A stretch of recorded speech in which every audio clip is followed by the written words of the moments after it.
जय श्री कृष्ण जी की जय, भगवत गीता जी। संबंध, यदि ऐसी ही बात है तो मुझे क्यों करना चाहिए? इस जिज्ञासा पर भगवान अर्जुन को उसका कर्तव्य बतलाते हैं। यत् करोषि यद् श्रासि यज् जुहोषि ददासि यत् पश्यसि कौन्तेय तत् कुरुष्व मद प्रणम। हे अर्जुन, तू जो कर्म करता है, जो खाता है, जो हवन करता है, जो दान देता है और जो तप करता है, वह सब मेरे अर्पण कर।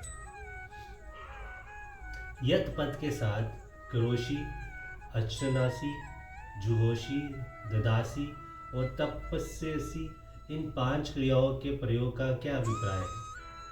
इससे भगवान ने सब प्रकार के कर्तव्य कर्मों का संहार किया है।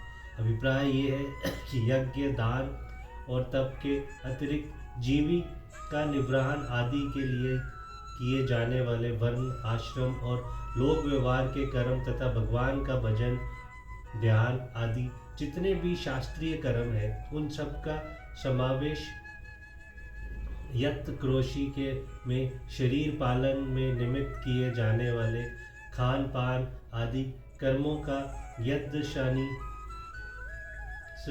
में पूजन और हवन संबंधी समस्त कर्मों का, यजुहोषी में सेवा और दान संबंधी समस्त कर्मों का, यदासी में और स्वयं तथा तप संबंधी समस्त कर्मों का समावेश यत्पस्यसि में किया गया है।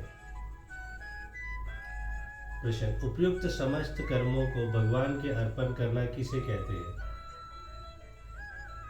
साधारण मनुष्य की उन कर्मों में ममता और आस्तिक होती है तथा वह उनमें फल की कामना रखता है। अतएव समस्त कर्मों में ममता, आस्तिक और फल की इच्छा का त्याग कर देना और ये समझना कि समस्त जगत भगवान का है, मेरा मन, बुद्धि, शरीर तथा इंद्रिय भी भगवान के हैं और मैं स्वयं भी भगवान का हूँ, इसीलिए मेरे द्वारा जो कुछ भी यज्ञ आदि कर्म किए जाते हैं वह सब भगवान के ही है।